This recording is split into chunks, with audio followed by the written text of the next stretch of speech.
ایک محبت سو افسانے میں خوش آمدید پیش خدمت ہے غلام عباس کا افسانہ پتلی بائی۔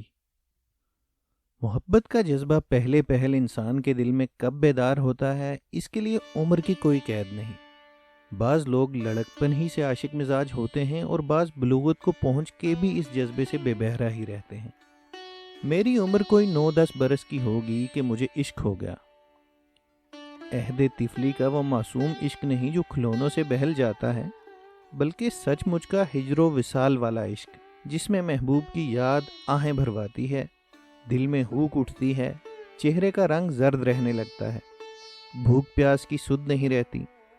جس نے مجھے اس مرض میں مبتلا کیا وہ میری کوئی ہم عمر لڑکی نہ تھی، بلکہ 20-22 برس کی ایک پوری جوان عورت تھی، ایک خوبصورت ایکٹریس۔ ہم دونوں جس محلے میں رہتے تھے اس کے قریب ہی ایک تھیٹر تھا۔ اس کے پچھواڑے ایک گلی تھی جس میں کئی چھوٹے چھوٹے مکان تھے۔ ان مکانوں میں متوسط درجے کے لوگ رہا کرتے تھے۔ علاوہ ازیں کچھ کمرے تھیٹر کے مالک نے اپنے ایکٹروں کے رہنے کے لیے کرائے پر لے رکھے تھے۔ اس ایکٹریس کو جو 2 کمرے دیے گئے وہ ہمارے مکان کے بالکل سامنے تھے، اور خاص کر وہ کمرہ تو جس میں وہ سویا کرتی تھی میرے اس چھوٹے سے کمرے کے عین مقابل تھا جو والد نے مجھے لکھنے پڑھنے کے لیے دے رکھا تھا۔ اس کا کمرہ روشنی کے کچھ ایسے رخ پر تھا کہ باوجود اس چک کے جو ہر وقت اس دروازے پر پڑی رہتی تھی، مجھے کمرے کی ایک ایک چیز صاف دکھائی دیتی تھی۔ چنانچہ میں اپنے کمرے کی کھڑکی میں سے اسے دن رات دیکھا کرتا، سوتے جاگتے، اٹھتے بیٹھتے، سنگھار کرتے، کھانا کھاتے۔ کبھی کبھی میں اپنے کمرے کی کھڑکی بند کر لیتا تاکہ اس کے شیشوں میں سے اسے اور زیادہ آزادی کے ساتھ دیکھ سکوں۔ میں اپنے ماں باپ کا اکلوتا بیٹا تھا۔ والد کی کاروباری مصروفیتیں انہیں دن بھر گھر سے باہر رکھتیں۔ والدہ کا وقت زیادہ تر باورچی خانے میں کٹتا، کھانا پکانے سے فرصت ملتی تو سینہ پرونا لے بیٹھتیں۔ غرض گھر میں مجھے اس تاک جھانک سے کوئی روک ٹوک نہ تھی۔ وہ ایک دبلی پتلی نازنین سی عورت تھی۔ پتلی بائی کا نام اس پر خوب پھبتا تھا۔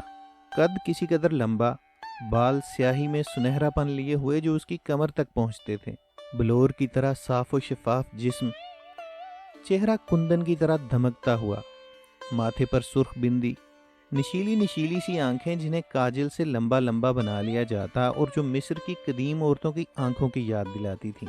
ہاتھ پاؤں میں مہندی رچی ہوئی، حرکات میں ایک تھکی تھکی سی کیفیت۔ صبح کو جس وقت وہ انگڑائی لیتی ہوئی پلنگ سے اٹھتی تو اس کی لمبی لمبی لچکتی ہوئی باہوں میں شاخ کی سی ادا پیدا ہو جاتی۔ اس کا شب خوابی کا لباس بس باریک ململ کی ایک سفید دھوتی تھا جسے وہ بے پرواہی سے اپنے گرد لپیٹے رکھتی اور جس میں سے اس کے جسم کے خطوط و خم کی ساری رعنائیاں پھوٹی پڑتی۔ اسے پھولوں کا بہت شوق تھا۔ میں نے اس کی سنگھار میز کسی روز بھی پھولوں کے گلدستے سے خالی نہیں دیکھی۔ کبھی کبھی اس کی خوابگاہ کی کسی دیوار کی کھونٹی پر پھولوں کا ہار ٹنگا ہوا نظر آتا۔ وہ خود بھی اپنے جسم کو پھولوں کے طرح طرح کے گہنوں سے آراستہ کیا کرتی۔ چنانچہ صبح کو اس کے بستر پر گلے میں، کانوں میں، کلائیوں پر، جوڑے میں پھول ہی پھول دکھائی دیتے۔ رات بھر میں وہ باسی ہو جاتے اور صبح کو وہ انہیں نوچ نوچ کے پھینک دیتی۔ یہ وہ پھول تھے جو ہر روز رات کو اس کے مداح سٹیج پر اس پر نچھاور کیا کرتے تھے۔ میں دھڑکتے ہوئے دل کے ساتھ ایک حیرت کے عالم میں اس کی کیفیت کو دیکھا کرتا۔ گھنٹوں دیکھتے رہنے پر بھی سیری نہ ہوتی۔ خاص کر اتوار کو جب مجھے اسکول سے چھٹی ہوتی تو میں اسکول کے کام کے بہانے سارا دن اپنے کمرے میں پڑا رہتا اور اس کو مختلف کیفیتوں میں دیکھا کرتا۔ اور دنوں میں جب مجھے توہن و کرہن اسکول جانا پڑتا وہاں بھی میرا وقت اسی کے خیال میں کٹتا۔ کئی بار میری بے خیالی اور سبق سے عدم توجہی پر استاد میری سرزنش کر چکے تھے۔ چنانچہ مجھ کو بڑی کوشش کے ساتھ اپنا دھیان کتاب کی طرف لگانا پڑتا، مگر جیسے ہی اسکول سے چھٹی ہوتی بھاگا ہوا گھر پہنچتا اور سب سے پہلے اپنے کمرے میں پہنچ کر اپنی محبوبہ پر ایک نظر ڈالتا۔ وہ عموماً اس وقت تک ریہرسل سے آ چکی ہوتی اور غسل کر کے سنگھار میز کے سامنے بیٹھی اپنے سیاہی مائل سنہرے بالوں میں کنگھی کر رہی ہوتی۔ کبھی کبھی وہ آئینے کے سامنے بیٹھی خود اپنے حسن کا مشاہدہ کرنے میں محو ہوتی۔ وہ اپنے جسم کو گھما پھرا کے مختلف زاویوں سے اس پر نقدانہ نظریں ڈالتی۔ ایسے میں چپکے سے اپنے کمرے کے دروازے میں اندر سے کنڈی لگا لیتا اور اس کے ساتھ ہی کھڑکی کے پٹ بھی بند کر دیتا تاکہ اسے شبہ تک نہ ہو کہ کوئی اسے دیکھ رہا ہے، اور چپکے چپکے کھڑکی کے شیشے میں سے اسے دیکھتا رہتا۔ اس کا یہ انداز مجھے ان قدیم یونانی مرمری مجسموں کی یاد دلایا کرتا تھا جنہیں میں نے اپنے شہر کے عجائب خانے میں دیکھا تھا۔ اس کے ساتھ کوئی مرد نہ تھا، بس ایک بوڑھی ماما تھی جو اوپر کا کام بھی کرتی تھی اور ہنڈیا بھی پکاتی تھی۔ یہ کام وہ دوسرے کمرے میں انجام دیتی اور میری محبوبہ زیادہ تر اپنی خوابگاہ ہی میں رہا کرتی۔ اس سے کوئی ملنے نہیں آتا تھا، البتہ کسی شام تھیٹر کا مالک موٹر لے کے نیچے آ جاتا اور ہارن بجاتا۔ وہ پہلے ہی سے تیار ہوتی اور اس کے ساتھ موٹر میں بیٹھ کر سیر کو چلی جاتی۔ ایسے موقعوں پر میں اس سے پہلے ہی گلی سے باہر سڑک پر پہنچ جایا کرتا تھا تاکہ قریب سے اس کو ایک نظر دیکھ سکوں۔ اس سے آنکھیں چار کرنے کی مجھے کبھی جرت نہیں ہوئی۔ میں عموماً اسے چھپ چھپ کے یا صرف اس وقت گھورا کرتا جب وہ میری طرف نہ دیکھ رہی ہوتی۔ میرے والد پرانے خیال کے آدمی تھے اور تھیٹر تماشے کو برا جانتے تھے۔ میں کبھی یہ تصور بھی نہ کر سکتا تھا کہ مجھے تھیٹر جانے کی اجازت مل جائے گی، اس لیے اپنی محبوبہ کو اسٹیج پر دیکھنے کی حسرت میرے دل ہی میں رہتی تھی۔ البتہ میں اس کی آواز برابر سنا کرتا تھا، اس کے لیے مجھے راتوں کو جاگنا پڑتا۔ پچھلے پہر جب سب سو جاتے تو رات کے سناٹے میں اس کی آواز تھیٹر سے ہمارے گھر تک صاف سنائی دیا کرتی اور میں اس کے سریلے نغموں کو سن سن کے میٹھے سپنوں میں کھو جاتا۔ دن پر دن گزرتے گئے اور میرا عشق بڑھتا ہی چلا گیا۔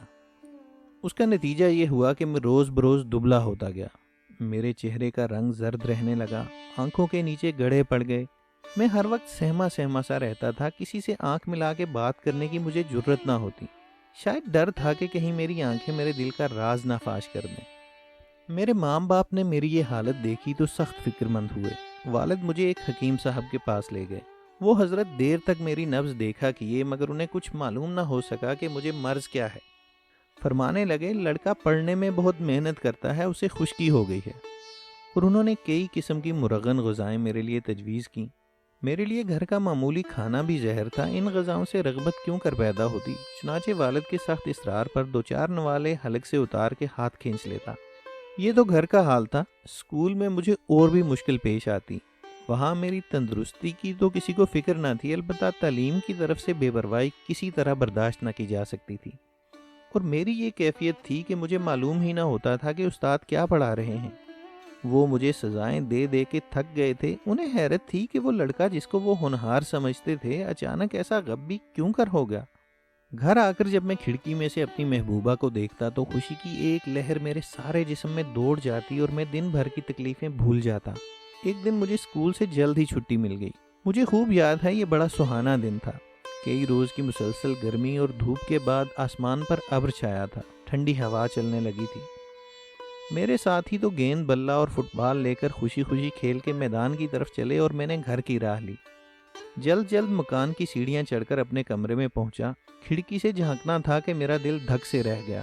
میری محبوبہ جن دو کمروں میں رہتی تھی وہ خالی پڑے تھے، چیکیں اتار لی گئی تھیں اور کھلے دروازوں کے کواڑ ہوا سے ہل رہے تھے۔ میں دوڑ کر نیچے گلی میں پہنچا اور بازار کی طرف گیا جدھر تھیٹر کا دروازہ تھا۔ دیکھتا کیا ہوں کہ تھیٹر کے پردے اور ساز و سامان چھکڑوں پر لادا جا رہا ہے۔ میں بھونچکا رہ گیا۔ کمپنی کا ایک ملازم لڑکا اسباب لدوا رہا تھا۔ میں نے ڈرتے ڈرتے اس سے پوچھا، یہ کمپنی کہاں جا رہی ہے؟ دوسرے شہر کو، اس نے جواب دیا۔ وہاں سے واپس کب آئے گی؟ واپس نہیں آئے گی، وہاں سے کسی اور شہر کو چلی جائے گی۔ کیا یہ یہاں پھر کبھی نہیں آئے گی؟ کیا پتا، شاید 5-6 برس کے بعد پھر آنا ہو۔ یہ سن کر مجھ پر جیسے بجلی سی گر پڑی۔ اس لڑکے کو میری حالت پر اچنبھا ہوا۔ وہ مجھ سے کچھ پوچھنے ہی کو تھا کہ میں جلد ہی سنبھل کر وہاں سے بھاگ آیا۔ یہ بات تو میرے وہم و گمان میں بھی نہ تھی کہ یوں بھی ہو سکتا ہے۔ میں گرتا پڑتا گھر پہنچا۔ میں نے بے جان سا ہو کے اپنے آپ کو پلنگ پر پٹک دیا۔ نہ جانے کب تک میں بے حس پڑا رہا۔ جب ہوش آیا تو میرا جسم تنور کی طرح تپ رہا تھا۔ کئی دن تک میری یہی کیفیت رہی۔ والد نے میرے علاج معالجے میں کوئی کسر نہ اٹھا رکھی۔ آئے دن نئے نئے ڈاکٹر حکیم مجھے دیکھنے آتے۔ والدہ دیر تک سجدے میں پڑی میری صحت یابی کے لیے دعائیں مانگا کرتیں اور طرح طرح کی منتیں مانتیں۔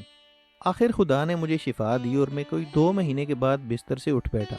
انہی دنوں ایسا اتفاق ہوا کہ والد کو اپنا کاروبار کسی دوسرے شہر میں منتقل کرنا پڑا۔ چنانچہ ہم سب ان کے ساتھ اس شہر کو خیر آباد کہہ وہاں جا بسے، اور اس طرح تبدیلی آب و ہوا سے میں رفتہ رفتہ بالکل اچھا ہو گیا۔ اس کے بعد جو 10 برس گزرے ان میں نے پتلی بائی کو پھر کبھی نہیں دیکھا۔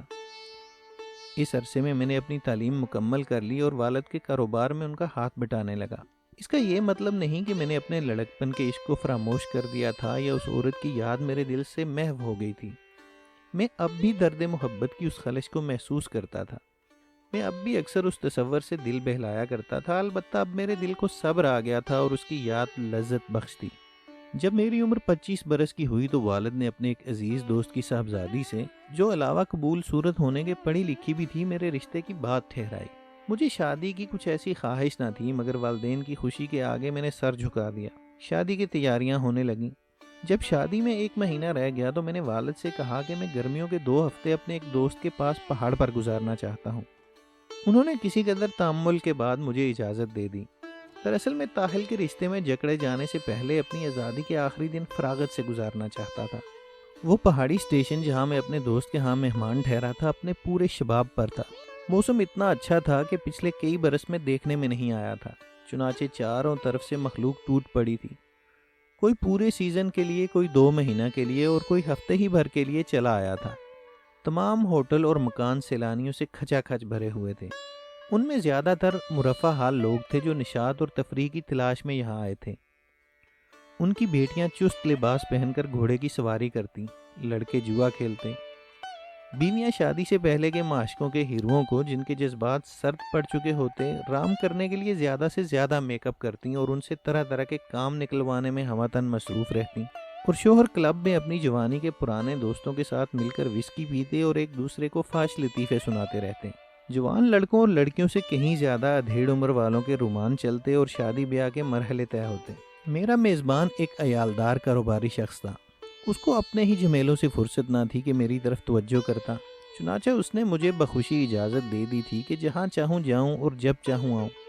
اگر کھانے کے وقت پر آ جاؤں تو خیر، ورنہ میرا انتظار نہ کیا جائے۔ اس طرح مجھے اس مقام پر آزادی سے گھومنے پھرنے کا خوب موقع مل گیا اور میں نے 10-12 روز ہی میں خوب سیر و تفریح کر لی۔ ایک دن سپہر کو میں ایک لمبی سڑک پر جو ایک اونچے پہاڑ کے گردا گرد تقریباً ہموار چلی گئی تھی چلا جا رہا تھا کہ سامنے سے 2 عورتوں کو آتے دیکھا۔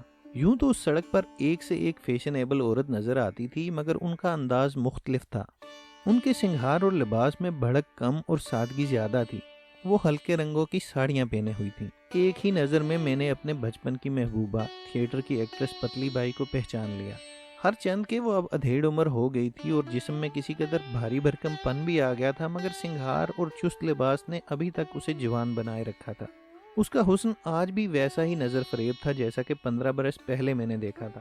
بال ویسا ہی سیاہی میں سنہرا پن لیے ہوئے، چہرہ پہلے سے زیادہ دمکتا ہوا، وہی نشیلی نشیلی سی آنکھیں جو مجھے بے خود بنا دیا کرتی تھیں۔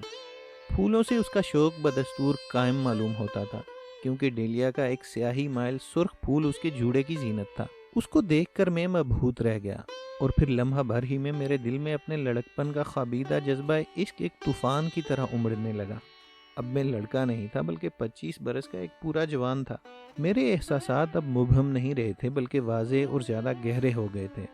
اب میں بخوبی سمجھنے لگا تھا کہ ایک مرد جب کسی عورت سے محبت کرتا ہے تو اس سے کیا چاہتا ہے۔ پتلی بائی کے ساتھ جو نوجوان لڑکی تھی وہ بھی حسن و جمال میں اس سے کسی طرح کم نہ تھی، بلکہ شباب نے اس کے حسن کو کچھ زیادہ ہی شاداب بنا دیا تھا۔ لیکن مجھ کو اس کے حسن و شباب سے کیا غرض تھی؟ میری نظریں تو اپنی محبوبہ کے پیارے پیارے چہرے ہی پر گڑی ہوئی تھی۔ ذرا سی دیر میں وہ دونوں میرے سامنے سے گزر گئیں۔ میں پلٹا اور میرے قدم مجھے بے اختیار ان کے پیچھے پیچھے لے گئے۔ تقدیر نے یوں غیر متوقع طور پر مجھے اس کے دیدار کا جو موقع دیا تھا، میں چاہتا تھا کہ اس سے پورا فائدہ اٹھاؤں، اس کو جی بھر کے دیکھ لوں۔ پھر کون جانے کب دیکھنا نصیب ہو، یا ممکن ہے کہ شادی کے بعد میں اس کے خیال تک کو گناہ سمجھنے لگوں، لیکن ابھی تک تو میں آزاد تھا۔ وہ دیر تک اس سڑک پر چہل قدمی کرتی رہیں، میں بھی ان سے تھوڑی دور رہ کر ان کا تعاقب کرتا رہا۔ جب کبھی وہ سورج اور بادلوں یا نیچے پھیلی ہوئی وادی کا نظارہ کرنے ٹھہر جاتی تو میں بھی رک جاتا، لیکن اس طرح کہ میری بیگانگی کا بھرم قائم رہے۔ کبھی کبھی وہ سڑک کے کنارے زمین پر لگی ہوئی کسی دکان پر چیزیں دیکھنے ٹھہر جاتی تو میں ان سے آگے بڑھ جاتا، مگر تھوڑی ہی دور جا کر لوٹ آتا۔ اس طرح مجھے اپنی محبوبہ کا چہرہ اچھی طرح دیکھنے کا موقع مل جاتا۔ غروب آفتاب کے بعد وہ سیر سے لوٹیں اور تھوڑی دیر میں ایک متوسط درجے کے فیشنیبل ہوٹل میں پہنچ گئیں۔ میں دل میں بہت خوش تھا کہ میں نے ان کی قیام گاہ کا پتہ لگا لیا ہے۔ اس سے زیادہ میں کچھ چاہتا بھی نہ تھا، نہ مجھے اس کے حالات معلوم کرنے کی خواہش تھی، نہ یہ جاننے کی کہ وہ تھیٹریکل کمپنی میں کام کرتی ہے یا اس پیشے سے الگ ہو گئی ہے۔ میں تو فقط اس کی صورت کا دیوانہ تھا، جیسے کسی کو آرٹ کی کوئی تصویر عزیز ہو۔ اگلے روز دیدار کی ہوس مجھے کشاں کشاں اس ہوٹل کی طرف لے گئی۔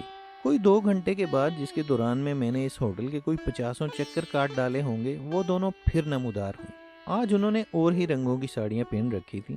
میں نے دھڑکتے ہوئے دل کے ساتھ پھر تعاقب کا سلسلہ شروع کر دیا اور اس وقت تک پیچھا نہ چھوڑا جب تک میں نے انہیں واپس ہوٹل نہ پہنچا دیا۔ تیسرے دن جو اس پہاڑ پر میرے قیام کا آخری دن تھا، میری بےقراری کچھ زیادہ بڑھ گئی تھی اور میں نے صبح ہی سے ہوٹل کا طواف شروع کر دیا تھا۔ 11 بجے کے قریب وہ نمودار ہوئیں اور کوئی گھنٹہ بھر تک دکانوں میں خرید و فروخت کرنے کے بعد وہ پھر ہوٹل میں پہنچ گئیں۔ میرے دل نے وہاں سے جانا گوارا نہ کیا اور میں نے وہ دن اسی ہوٹل کے پاس گزارنے کا فیصلہ کر لیا۔ سپہر کو 4 بجے وہ پھر ہوٹل سے نکلی۔ میں انتظار کرتے کرتے تھک کے چور ہو گیا تھا، مگر اپنی محبوبہ کو دیکھنا تھا کہ اچانک مجھ میں پھر چستی و توانائی پیدا ہو گئی۔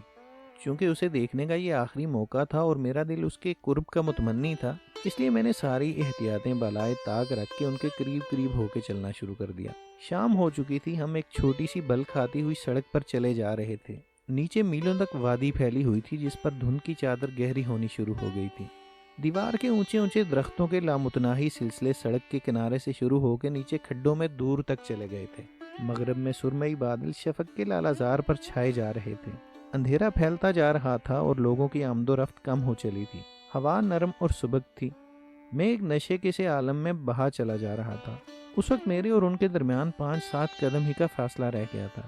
اچانک ایک موڑ پر پہنچ کے پتلی بائی پیچھے مڑی اور مجھے گھورنے لگی۔ میرے قدم وہیں جم کے رہ گئے اور اتنی ہمت نہ ہوئی کہ ان کے پاس سے گزر جاؤں۔ وہ نہایت غصے میں تھی۔